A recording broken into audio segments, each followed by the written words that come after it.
Hello बच्चों, let's see the question. Which of the following statement is not correct for sigma and pi bond form between two carbon atom.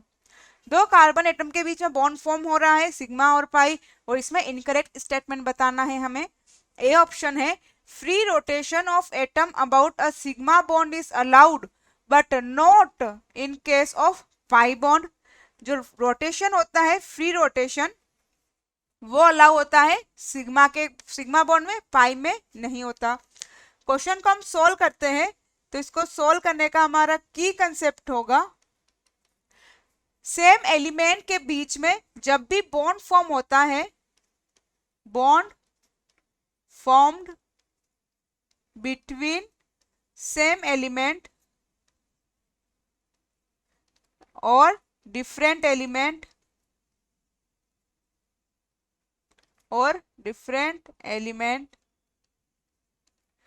First bond always sigma and rest one is other are pi bond. दो element के बीच में bond form होता है तो first bond हमेशा sigma होता है उन दोनों के बीच में. बाकी जितने भी बॉन्ड फॉर्म होते हैं वो कहलाते हैं पाई. यहाँ पर कार्बन कार्बन की बात है, कार्बन कार्बन, तो फर्स्ट बॉन्ड सिग्मा और बाकी बॉन्ड जो है क्या कहलाएंगे, पाई बॉन्ड. और यहाँ पर बात हो रहा है कि रोटेशन की बात हो तो सिग्मा के अंदर रोटेशन क्या होता है, फ्री रोटेशन होता है, जबकि पाई के अंदर रोटेशन पॉसिबल नहीं है. सिग्मा की हम बात करें तो सिग्मा कैसे फॉर्म होता है, sigma is formed by head on overlapping,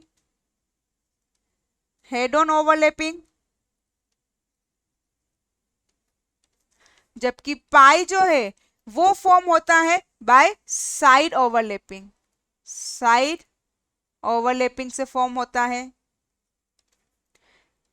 ये होती है हेड ऑन, तो यहां पर क्या होता है, इसका हेड एक ही एक्सिस पे मिलता है, इसलिए ये बॉन्ड क्या होता है, स्ट्रॉन्ग होता है. सिग्मा बॉन्ड क्या होता है, स्ट्रॉन्ग होता है. और पाई बॉन्ड जो है ये क्या होती है, साइड ओवरलैपिंग, या फिर इसको बोल सकते हैं हम कोलेटरल ओवरलैपिंग. हेड ऑन या और ये है कोलेटरल ओवरलैपिंग है तो ये क्या होती है, वीक होती है. और यहाँ पर हम देखें रोटेशन की बात करें तो यहाँ पर क्योंकि यहाँ पर क्या हो रहा है, हेड ऑन ओवरलैपिंग हो रही है, तो यहाँ पर रोटेशन जो है वो क्या है, बॉन्ड के बीच में रोटेशन पॉसिबल है.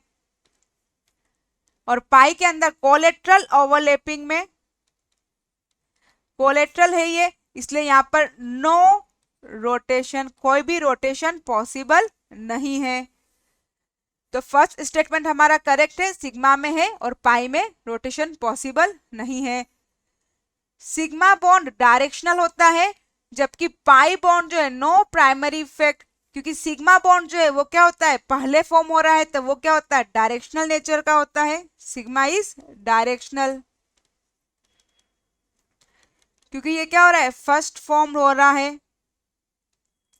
जबकि पाई जो है वो क्या होता है, नॉन डायरेक्शनल होता है, नॉन डायरेक्शनल. तो ये स्टेटमेंट भी क्या है हमारा, करेक्ट है. Sigma bond is stronger than pi bond, सही है, क्योंकि यहां पर क्या हो रहा है, ये हेड ऑन ओवरलैपिंग से बन रहा है सिग्मा बॉन्ड, इसलिए ये क्या होता है, स्ट्रॉन्गर होता है पाई बॉन्ड से. तो हमारा सी स्टेटमेंट क्या है, करेक्ट है. डी स्टेटमेंट है bond energy of sigma and pi are order of, यहाँ पर सिग्मा की जो बॉन्ड एनर्जी दी हुई है वो है हमारे पास 264 जूल पर मोल, और पाई की दी हुई है 347 किलो जूल, सॉरी ये भी किलो जूल में है, किलो जूल पर मोल. यहां पर हम देखें तो सिग्मा की क्या है, कम बता रखी है पाई से, तो ये क्या हो जाएगा, रॉन्ग हो जाएगा. फोर्थ स्टेटमेंट क्या हो गया हमारा, रॉन्ग हो गया, क्योंकि सिग्मा की क्या होती है, ज्यादा होती है पाई से बॉन्ड एनर्जी, क्योंकि बॉन्ड स्ट्रॉन्ग है तो इसको बॉन्ड एनर्जी भी क्या होगी, इसकी ज्यादा होगी, बॉन्ड एनर्जी मोर. तो हमारा डी ऑप्शन क्या हो गया, रॉन्ग हो गया. हमें यहाँ पर इनकरेक्ट ही पूछा था, तो इनकरेक्ट ऑप्शन होगा option D. I hope you will understood. Thank you, best of luck.